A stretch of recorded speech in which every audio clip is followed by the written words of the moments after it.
और डॉक्टर्स की मिली भगत की वजह से कोरोना की नई दवा काला पीलिया की दवा जो है कोरोना रोकने में कारगर है, जिसमें ब्रिटेन, ब्राजील जैसे कई देशों में ट्रायल चल रहा है। रोहतक में पीजीआई ने भी इसकी डीसीजीआई से ट्रायल की मंजूरी मांगी है। हेपेटाइटिस सी 2000 मरीजों का डाटा जुटाया है। इनमें से किसी को भी जो है कोरोना का संक्रमण नहीं मिला। कोरोना का संक्रमण जो नहीं मिला, जिसके बाद रोहतक पीजीआई जो है वो ट्रायल की मंजूरी का इंतजार कर रहा है। तो अभी जो है वो ट्रायल की मंजूरी के लिए इंतजार किया जा रहा है। लगातार हर कोई अपनी तरफ से जो है वैक्सीन लाने की कोशिश में जुटा है। तो डॉक्टर्स को जो है कोरोना की नई दवा मिल गई है, लेकिन ट्रायल का यहाँ पर इंतजार किया जा रहा है। कहा यह जा रहा है कि काला पीलिया की जो दवा होती है वो कोरोना को रोकने में कारगर है। ब्रिटेन, ब्राजील जैसे कई देशों में इसका ट्रायल भी चल रहा है, लेकिन यहाँ पर जो मंजूरी है अभी वो नहीं मिल पाई है और रोहतक पीजीआई इसकी मंजूरी का इंतजार कर रहा है। डॉक्टर्स लगातार ये कोशिश कर रहे हैं कि किसी भी तरीके से कोरोना को मात दी जा सके, कोरोना की वैक्सीन तैयार की जा सके। और इस बीच डॉक्टर्स ने कोरोना की नई दवा मिलने का दावा किया है, जिसमें काला पीलिया जो दवा है, कहा यह जा रहा है कि वो भी कोरोना को रोकने में पूरी तरह से कारगर है, लेकिन इंतजार है तो ट्रायल की मंजूरी का।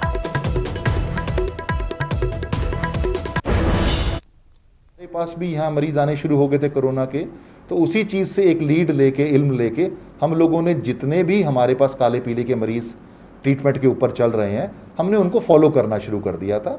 और लगभग 4 महीने प्लस के ऊपर हमने इनिशियली 1500 के अंदर फॉलो करके देखा। अब पिछले एक हफ्ते के अंदर 500 और मरीजों को फॉलो करके देखा है, तो लगभग 2000 मरीजों के अंदर हमने आकलन किया। तो इसमें किसी को भी कोरोना संक्रमण अभी तक नहीं मिला कि उनको कोई ऐसे लक्षण आए हों या उनको एडमिट होने की जरूरत पड़ी हो। तो एक तरह का ये इनडायरेक्ट एविडेंस है, अप्रत्यक्ष प्रमाण है, ताकि इसके ऊपर आगे ट्रायल और हो सकें और ट्रायल के ऊपर ये कंफर्मेशन होएगी। और जिन्हें बात सियासत की करते हैं, बड़ौदा उपचुनाव को लेकर बीजेपी की रणनीति सामने आई है। कृषि मंत्री जेपी दलाल को प्रभारी नियुक्त किया गया है। बीजेपी की तरफ से उपचुनाव में जेपी दलाल को बड़ी जिम्मेदारी बीजेपी की तरफ से सौंपी गई है। न्यूज 18 से खास बातचीत में कृषि मंत्री ने यह दावा किया है कि बड़े अंतर से उपचुनाव जीतेगी बीजेपी, बड़ौदा में जीत का परचम लहराएंगे।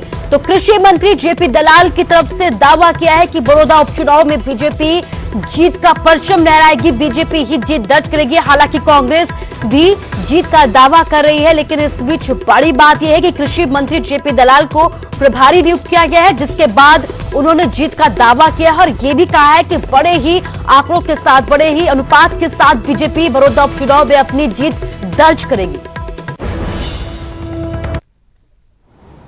बड़ौदा विधानसभा सीट पर उपचुनाव को लेकर राजनीतिक सरगर्मियां लगातार तेज हो रही हैं। भारतीय जनता पार्टी ने भी इसको लेकर कवायद शुरू की है। पार्टी ने कृषि मंत्री जेपी दलाल को चुनाव का प्रभारी नियुक्त किया है। सारी जिम्मेदारी चुनाव से संबंधित जो बड़ौदा चुनाव की है वो अब जेपी दलाल देखेंगे, किस तरीके से कार्यक्रम रहेगा।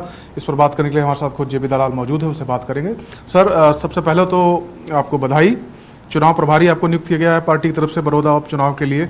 किस तरीके से आगे पार्टी की जो कार्यक्रम है वो रहने वाले हैं? मैं हमारे प्रदेश अध्यक्ष का श्री ओम प्रकाश जी धनखड़ का, हमारे मुख्यमंत्री जी का और केंद्रीय नेतृत्व का धन्यवाद देता हूं कि जो उपचुनाव है बड़ौदा का, इसमें समन्वय की जिम्मेदारी मुझे दी है। उपचुनाव तो कार्यकर्ता लड़ेंगे भारतीय जनता पार्टी के, और जेजेपी के साथ मिलके हम चुनाव लड़ेंगे।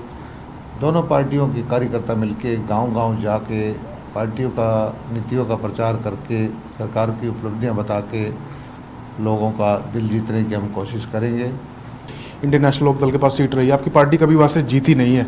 हालांकि पिछला जो चुनाव था उसमें मार्जिन जीत हार का बहुत ज़्यादा था नहीं, तो कितनी बड़ी चुनौती आप इसे समझते हैं और किस तरीके से जो चुनावी प्रक्रिया है या जो चुनाव प्रचार प्रसार का कार्यक्रम है उसको लेकर आप रणनीति बनाने जा रहे हैं और उसको लेकर क्या तैयारी आगे? देखिए, देश के अंदर भी एक वक्त था भारतीय जनता पार्टी के बहुत थोड़े सांसद होते थे। प्रदेश के अंदर भी ऐसा वक्त था कि हम जो है खुद सक्षम सरकार बनाने में नहीं होते थे, लेकिन हमारे दम पे दूसरी पार्टियों की सरकार बनती थी। जो भी हमारे से समझौता करता था उनकी सरकार बन जाती थी। लेकिन आज जो है परिदृश्य पूरी तरह से बदल चुका है।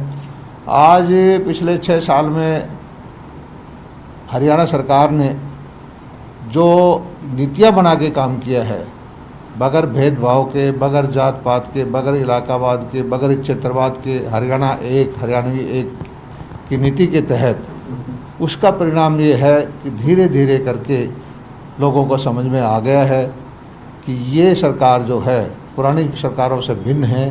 पहले होता क्या था, एक परिवार का शासन होता था, उसी परिवार के इलाके में विकास का सारा जो स्रोत थे सारे सबका दोहन वहीं हो जाता था। जेपी दलाल कृषि मंत्री बता रहे हैं कि बड़ौदा उपचुनाव के लिए पार्टी पूरी तरीके से तैयार है और पूरे दमखम के साथ लड़के चुनाव भी जीतेंगे। और जहां तक किसानों की अध्यादेशों की बात है, उसको लेकर भी पार्टी लगातार मंथन कर रही है और किसानों को इससे लाभ होगा, नुकसान नहीं। चंडीगढ़ से कैमरामैन सुखजिंदर सिंह के साथ मनोज